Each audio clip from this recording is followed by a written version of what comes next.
Traffic traffic traffic I don't like it. ಸದ್ಯ ನಮ್ಮ ಬೆಂಗಳೂರು ಪ್ರಪಂಚದಲ್ಲಿ ಅತಿ ಹೆಚ್ಚು ಟ್ರಾಫಿಕ್ ಜಾಮ್ ಹೊಂದಿರುವಂತಹ ನಗರಗಳ ಲಿಸ್ಟ್ನಲ್ಲಿ ಟಾಪ್ 3 ಪೊಸಿಷನನ್ನು ಪಡ್ಕೊಂಡಿದೆ. ಅದು ಬಿಡಿ, ನಮ್ಮ ದೇಶದಲ್ಲೇ ಪ್ರಮುಖ 3 ನಗರಗಳು ಟಾಪ್ 5 ಲಿಸ್ಟ್ನಲ್ಲಿದ್ದಾವೆ. ಅದು ಟಾಪ್ 2, ಟಾಪ್ 3, ಟಾಪ್ 4ನಲ್ಲಿ. ಹಾಗಿದ್ರೆ ಟಾಪ್ 1ನಲ್ಲಿ ಯಾವುದಿದೆ? ಟಾಪ್ 1ನಲ್ಲಿ ಕೊಲಂಬಿಯಾದ ಬಾರಂಗ್ವೀಲಾ ಅನ್ನುವಂಥ ನಗರ ಟಾಪ್ 1ನಲ್ಲಿದೆ. ಇದಾದ ನಂತರ ಆ್ಯಸ್ ಯೂಶುವಲ್ ಸೆಕೆಂಡ್ನೇ ಸ್ಥಾನದಲ್ಲಿ ನಮ್ಮ ಕಲ್ಕತ್ತಾ ಇದೆ.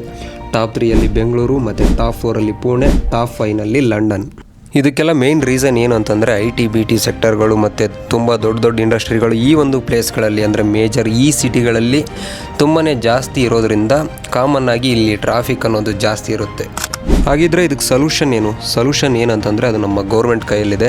ಏನಂತಂದರೆ ಈ ಒಂದು IT-BT ಸೆಕ್ಟರ್ಗಳು ಏನಿದ್ದಾವೆ ಕೇವಲ ಒಂದೇ ಪ್ಲೇಸ್ಗೆ ಸೀಮಿತ ಆಗಿರದೇನೆ ಬೇರೆ ಬೇರೆ ಪ್ರದೇಶಗಳಲ್ಲಿ ಸ್ಥಾಪನೆ ಮಾಡೋದ್ರಿಂದ ಸ್ವಲ್ಪ ಮಟ್ಟಿಗೆ ಈ ಒಂದು ಟ್ರಾಫಿಕ್ ಜಾಮ್ನ ಕಂಟ್ರೋಲ್ ಬಂದಂಗೆ ಆಗುತ್ತೆ.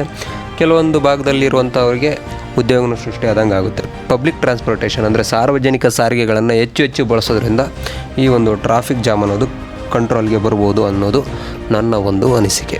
ಇದಾಗಿತ್ತು ಇವತ್ತಿನ ಶಾರ್ಟ್ ಇನ್ಫಾರ್ಮೇಷನ್. ಇದ್ರ ಬಗ್ಗೆ ನಿಮ್ಗೇನಿಸ್ತು ತಪ್ಪದೇ ಕೆಳಗಡೆ ಕಮೆಂಟ್ ಮಾಡಿ.